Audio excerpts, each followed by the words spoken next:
Hey guys, I think it's possible that goods inflation and services inflation could actually flip. So remember during the pandemic, we know goods inflation went higher because everyone was buying stuff, right? Hoarding, and costs went up, okay?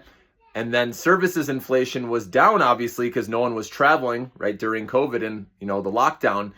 But then that flipped, right? As soon as there was the vaccines came out, right? Services inflation went up. People wanted to go out, right? Travel, live their life, right? Go to restaurants.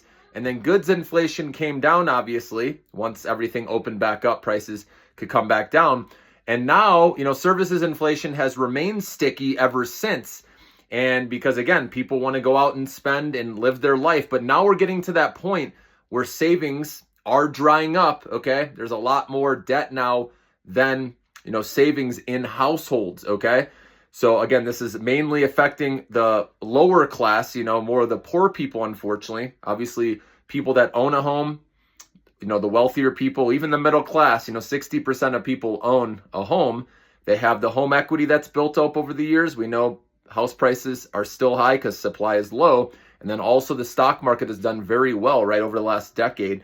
And so people have made more money, okay? And that's why I think consumer spending can hold up all right in the end, because it's usually the wealthier middle class that continue to spend, right? Whereas the lower class are the ones that are hit hard by inflation, right, with prices going up, okay? That's just the truth.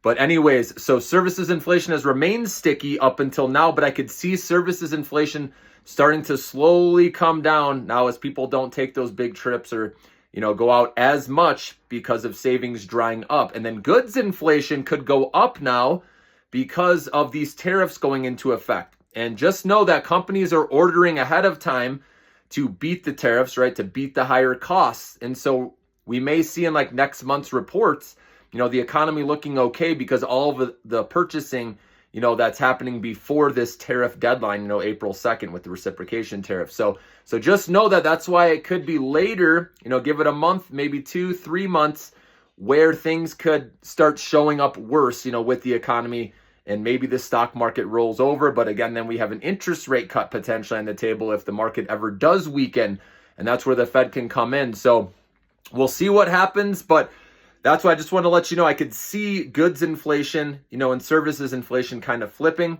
where goods inflation is higher again and then services comes down. So hopefully it's just a wash overall, or hopefully, obviously the best case scenario would have both coming down, right?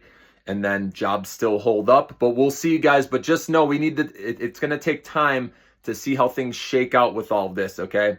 And how, these tariffs not only affect inflation, but how it's going to affect the certainty of CEOs at companies. Are they going to lower their guidance because of all this, right? Because that's a problem. That's why I want to see the next earnings reports before, I get excited at all about, this stock market going back up to all-time highs, right? We need to see that. That's what's going to help stocks get that momentum back up if earnings, right, which start like 3 weeks from now, start showing raised guidance, or at least reiterated guidance, so people know it's not as bad, okay, as it seems, all right? But then also, so not only earnings, but we need to see how the jobs numbers come in, right, over time. We know government employees have lost their jobs, and if tech companies have uncertainty, they could, start laying off people, or at least not hiring. We're already seeing how that's slowing down, and people are staying at their jobs longer now, okay?